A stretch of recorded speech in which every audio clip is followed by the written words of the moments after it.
After the pandemic lockdowns, the Swiss watch industry did what every other luxury racket did when the world reopened, and money was still cheaper than common sense.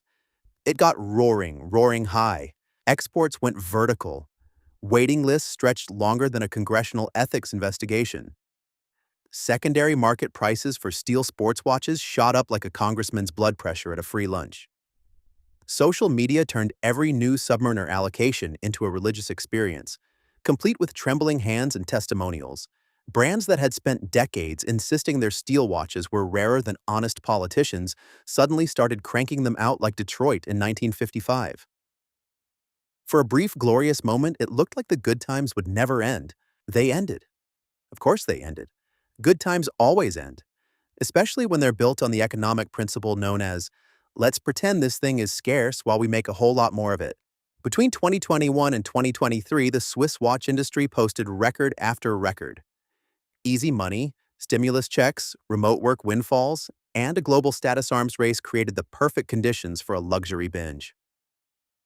Steel Rolexes, Audemars Piguet Royal Oaks, and Patek Nautiluses became the new Bitcoin for people who still preferred objects they could actually hold and flex in the comments section. The industry responded the only way industries ever respond when demand turns irrational. It made more product. Factories ran harder. Steel cases and bracelets that once felt scarce started shipping in volumes that would have made a 1970s Detroit auto executive blush. The scarcity, it turned out, was never permanent. It was theater. Very expensive theater. Nothing sells better than the feeling that you almost can't have it. Brands and authorized dealers perfected the performance. Waiting lists.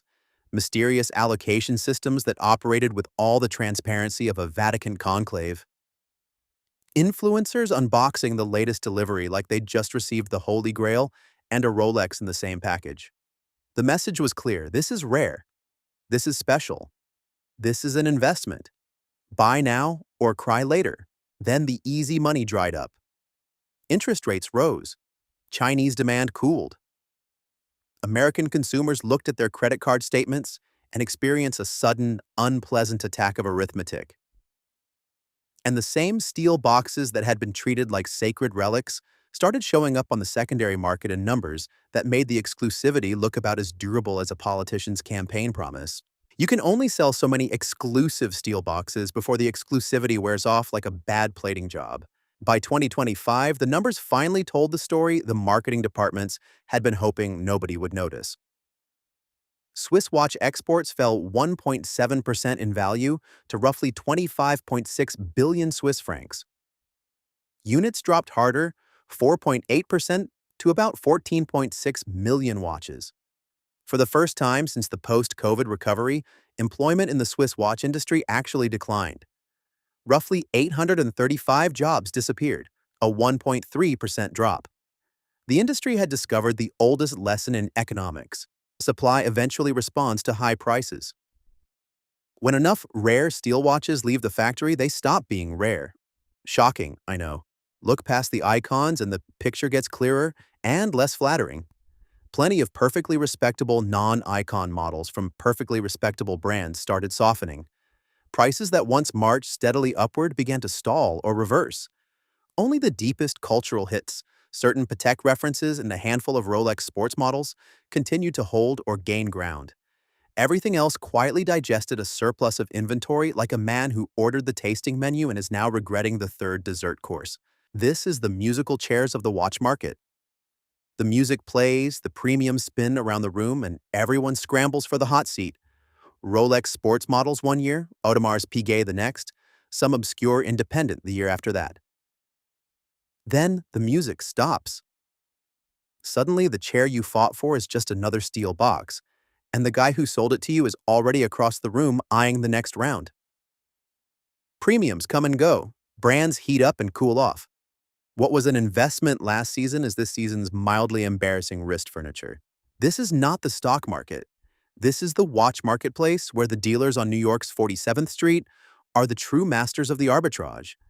They know the spreads, they know the cycles, and they know exactly when to pass the hot potato. Consumers, meanwhile, are often left holding the bag, Sometimes a very expensive bag with a nice bracelet and a dial that no longer commands a premium. Hype cycles are not permanent modes. Manufactured scarcity works beautifully right up until the manufacturer decides the margins from higher volume look better than the margins from pretending the product is scarce. Social media can amplify desire to opera house levels, but it cannot repeal the laws of supply and demand forever, not even with the best hashtags. The post-COVID boom was real. The subsequent cooling is also real. Anyone still treating a current production steel sports watch as a reliable long-term investment is operating on the old script, the one written during the sugar high when everyone was still high and the hangover hadn't started yet. Invest in the stock market. Do not invest in the hope that the steel box on your wrist will be a retirement vehicle. That's a sucker's play. The industry learned the hard way that exclusivity has a shelf life. The only question left is how many buyers learn the same lesson before the music starts up again, and how many will still be scrambling for chairs when it stops.